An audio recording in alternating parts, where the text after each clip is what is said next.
ప్రస్తుతం మనతో ఉన్నారు ప్రముఖ ఆధ్యాత్మికవేత్త, జ్యోతిష రత్న, డాక్టర్ శ్రీమతి కోనాల భాగ్యలక్ష్మి రెడ్డి గారు ఉన్నారు. అమ్మతో మనం మాట్లాడదాం. నమస్తే అమ్మ. నమస్తే అమ్మా. అమ్మ, ఇప్పుడు నిజంగా వశీకరణాలు ఉన్నాయంటారా? అంటే నేను చాలా వరకు విన్నాను, అసలు ఉన్నాయో లేదో తెలియచేయండి. అసలు చాలా చాలా చెప్పాలంటే కనుక ఆశ్చర్యమైనటువంటి విషయం ఏంటంటే మీలాంటి పిల్లలు కూడా వశీకరణం గురించి తెలుసుకోగలడం అనేది చాలా విచిత్రమైన విషయాలే, కానీ నిజం ఉంది. ఎలా ఉంది అంటే అప్పుడు మనకి ఎలా ఉంటుందంటేనమ్మా, ఒకంత మింద మీద ప్రేమ ఉంటుంది. వాళ్ళు వీళ్ళ ప్రేమను స్వీకరించరు, వాళ్ళని ఎట్లయినా వశం చేసుకోవాలి అని వశీకరణ వైపు వెళుతూ ఉంటారు. అదేవిధంగా మనకి జాతకాలకి మనకి పొంతనలు చూసేటప్పుడు అంటే భార్యాభర్తలు ఇద్దరికి పడుతుందా లేదా అని వశ్యకూటమి అని ఉంటుంది. ఆ వశ్యకూటమి అని ఉంటుంది. రెండోది అదేంటో తెలుసా?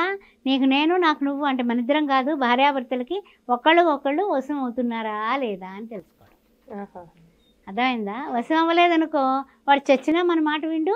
ఈ అమ్మాయి నా కర్మ అనుకుని ఎత్తుకొట్టుకొని ఉండనన్నా ఉండాలి, ఇంటికి పుట్టింటికన్నా రావాలి. అది పరిస్థితి. అమ్మ, ఇప్పుడు వశీకరణం ద్వారా భర్తను భార్య దగ్గర చేసుకోవాలంటే ఈ పద్ధతిలో ఏమైనా ఉంటుందంటారా? చాలా మంచి ప్రశ్న వేసావు. అందరికీ ఉపయుక్తమైనటువంటి ప్రశ్న. నీకు కంగ్రాట్స్, మంచి ప్రశ్న వేసినందుకు. ముఖ్యంగా ఏంటంటేనమ్మా, భార్యాభర్తల సంబంధాలు ఎలా ఉంటాయంటే రైలు పట్టాలు లాంటివి. ఏది తప్పినా సరే బండి గాడి తప్పినట్టే కదా. అది అలాగా ఈ భార్యాభర్తలు ఇద్దరూ కూడా విభిన్నమైన కుటుంబాల్లో పెరిగి వస్తారు. విభిన్నమైన మనస్తత్వాలు ఉంటాయి. ఏ ఒక్కరూ ఒకరిలాగా ఆలోచించరు. ఎంత లవ్ చేసి పెళ్లి చేసుకున్నా కూడా ఎడ్డం అంటే తెడ్డం అనుకొని మూడు పెళ్ళని లేరు. అలాంటి వాళ్ళు ఎవరైనా ఉన్నారంటే మనం దండం పెట్టేయచ్చు. వాళ్ళు ఏమన్నా మునుపొంగోలు అయి ఉంటారు. ఓకే. అయితే ఏంటంటే కనుక కొంతమంది వింత పోకళ్ళు ఉంటాయి. అవన్నీ పెళ్ళానికే తెలుస్తాయి. పెళ్ళయిన తర్వాత వింత పోకళ్ళు, అతిగా నిద్రపోవడం, అతిగా భోంచేయడం, పనులు చేయకపోవడం, పెళ్ళాన్ని ఎక్కడికి తీసుకెళ్ళకపోవడం, భార్యకి ఇవ్వాల్సిన విలువలు ఇవ్వకపోవడం, చిపోయి దీనికేం తెలుసు అని 10 మందిలో ముఖ్యంగా ఆ అమ్మాయిని తీసిపడేయడం.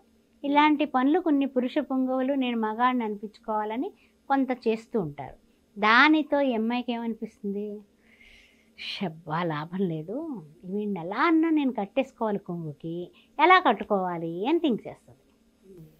ఇంకా మన మైండ్ వశీకరణ ఇంకా ఆ టైప్కి వెళ్తుంది. వెళ్ళినప్పుడు అమ్మాయి ఎవరి దగ్గరకో వెళుతుంది. వెళ్ళి, ఏమండి మా ఆయన నా మాట వినటం లేదండి, ఏం చేయాలో అర్థం కావడం లేదండి అంటే కొంతమంది కొన్ని అది అవకాశం కింద తీసుకొని ఈ మూలిక తీసుకెళ్ళమ్మా, ఈ మూలికని మీరు వాడండి, తప్పనిసరిగా మీ ఆయన రేపటి నుంచి మీరు సిట్ అంటే సిట్, స్టాండ్ అంటే స్టాండ్ అని చెప్తారు. అది ఒక పద్ధతి. కొంతమందిని ఆశ్రయిస్తే కొంతమంది ఆ మూలికా వైద్యం ద్వారా చేస్తామంటారు. అది ఎంతవరకు అవుతుంది అనేది నేను గ్యారంటీ అయితే చెప్పను. ఓకే. అది ఒక పద్ధతి. ఆ విధంగా వెళ్ళేవాళ్ళు అలా పెడుతూ ఉంటారు. రెండో విధానం ఏంటంటే కనుక ఓం శ్రీమాతా స్వాధీన వల్లభాయ నమః, ఓం శ్రీమాత్రే నమః, స్వాధీన వల్లభాయ నమః, స్వాధీన వల్లభాయ నమః. కష్టం కాదుగా. ఇది రోజు 1008 సార్లు అమ్మవారి దగ్గర కూర్చొని చేస్తే భర్త వశమయ్యి తీరుతాడు. వేరే పని పాట ఏం లేదు. అదేంటి నెలసరిలో 5 రోజులు పక్కన పెట్టేసి అది చేయడం, అమ్మవారికి కొంచెం తీపి ప్రసాదం ఏదైనా సరే నివేదన చేయడం, ఇది చెయ్యండి. తప్పనిసరిగా 41 రోజుల తర్వాత రిజల్ట్ మీరే చెప్తారు నాకు. ఇది ఒక పద్ధతి. కొంతమంది ఉంటారమ్మా, వాళ్ళు ఏంటంటే పైకి అందరికీ కూడా చాలా మంచివాళ్ళు, అమ్మాయిలు కూడా చాలా మంచివాళ్ళు, చాలా ఒద్దిక, చాలా పొందిక, అబ్బో ఇలాంటి అమ్మాయి ప్రపంచంలో లేదు అంటారు. కానీ భర్త దగ్గర మాత్రం ఆమెకి చికాకులు, పగలు, ప్రతీకారాలు, కోపాలు, విసుగులు ఎన్నన్నా వచ్చేస్తూ ఉంటాయి. భర్తతో కలిసి ఉండడం కొంతవరకు ఇష్టం కానీ కొంతవరకు ఇష్టాలు ఉండవు. అందువల్ల ఇష్టం లేని పెళ్ళిలా ప్రవర్తిస్తూ ఉంటుంది, ఇష్టమయ్యే చేసుకుంటుంది. కానీ ఆ మగపిల్లాడు పాపం ఎత్తిపట్టుకుంటాడు కదా. మరి అలాంటి వాళ్ళు ఏం చేయాలి అంటే కనుక తప్పనిసరిగా శివుణ్ణి ఆరాధించండి. అర్ధనారీశ్వర స్తోత్రం అని ఉంటుంది మనకి లలితా సహస్రనామం పుస్తకంలోనే ఉంటుంది. అర్ధనారీశ్వర స్తోత్రం అది ఆ పిల్లాడు ప్రతిరోజు 3 సార్లు చొప్పున చదివి ఈశ్వరుడికి తప్పనిసరిగా తేనె నివేదన చేసి మారేడు దళం పెడితే తప్పనిసరిగా అమ్మాయి వశం అవుతుంది. ప్రతిరోజు చేయాలి 41 డేస్ అబ్బాయి. ఎవరికి రెండో కంటి వాడికి తెలియక్కర్లా. ఒకవేళ ఇంట్లో చేస్తే భార్య ఏమన్నా అనుకుంటుంది అనుకుంటే గుళ్ళోకి వెళ్ళి కొంచెం తేనె పట్టుకెళ్ళి ఆ ప్రసాదం కింద ఇవ్వమనమని 2 మారేడు దళాలు ఇచ్చి అర్చన చేయించుకోమని. అమ్మాయిలు అయితే అమ్మవారికి, ఇంకా అబ్బాయిలు అయితే శివునికి పూజ చేసుకోవాలి. ఎందుకంటే అమ్మ అయ్య ఏక శరీరంలో ఉన్నారు. వీళ్ళు ఒకరికొకళ్ళు వశమై ఉన్నారు. శివశక్తి స్వరూపంగా ఉన్నారు. శివ శివాని 2 ఒకటే. అందువల్ల ఇంతకన్నా ఇంకెవరు కావాలి? ఆది దంపతుల కన్నా మించిన వశీకరణ ఎవరు? అమ్మవారు ఇంకా చూసేట, ఏంటి విషం తాగమంటున్నారు వీళ్ళందరూ, రాక్షసులు దేవతలు కలిసి, ఏం చేయను పార్వతి అన్నట్ట. అంటే ఆ పార్వతీదేవి ఒక చిన్న నవ్వు నవ్విందట. రేగంట చూసి ఒక చిన్న నవ్వు నవ్వింది. వెంటనే ఆయన గరళం ఎత్తుకు తాగేశాడు. ఈ కంఠం దగ్గర ఆగిపోయింది ఆ గరళం. కారణం, కామేశబద్ధ మాంగళ్యే సూత్ర శోభిత కందరా. కామేశబద్ధ మాంగళ్యే, నేను నా యొక్క మంగళసూత్రపు తాడు ఉందే, ఆ తాడు గట్టిదనం ముందు నా భర్త గరళ కంఠుడైనా అవుతాడు, కానీ నా భర్తని నేను పూర్తిగా ఆవహించున్నాను, వశం చేసుకుని ఉన్నాను. అర్థమైందా నీకు? అందువల్ల నా భర్తను ఏ విషయం తాకదు అని ఒక నవ్వు నవ్వింది అంతే ఆవిడ. అర్థమైందా తల్లి? అందువల్ల వశం అంటే ఏంటంటే ప్రేమతో, ఇష్టంతో, అభిమానంతో, ఆత్మీయతతో, అనురాగంతో మనము ఎదుట వాళ్ళని మన వైపు మాట్లాడుకోవడం.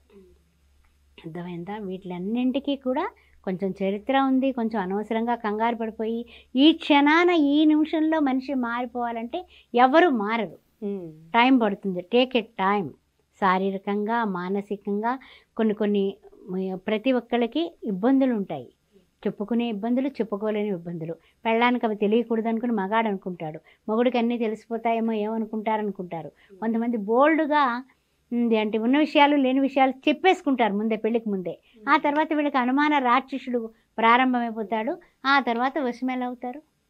అందువల్ల మనం చేసే ప్రతి పనిలోని కూడా నిబద్ధత, ప్రతి పనిలోని కూడా ఆ యొక్క పార్వతీ పరమేశ్వర్ల యొక్క కుటుంబ పరివార పటం పూజా గదిలో ఉండాలి. ఉంటే కనుక భార్యాభర్తలు ఒకరికొకరు వశం అవ్వడం ఖాయం. చాలా చక్కగా తెలియజేశారమ్మా. ధన్యవాదాలు. శ్రీమాత్రే నమః. ఆస్ట్రో భాగ్యలక్ష్మి అనే ఈ ఛానల్ని సబ్స్క్రైబ్ చేశారా? చేయకపోతే వెంటనే చేయండి.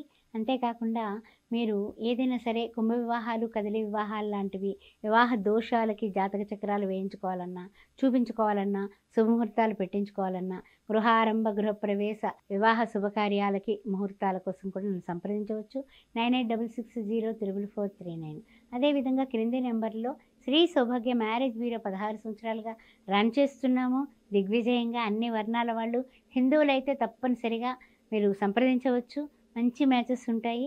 ఆ విధంగా కూడా మా సేవలు మీరు అందుకోగలరు. ఓం శ్రీ మాత్రే నమః.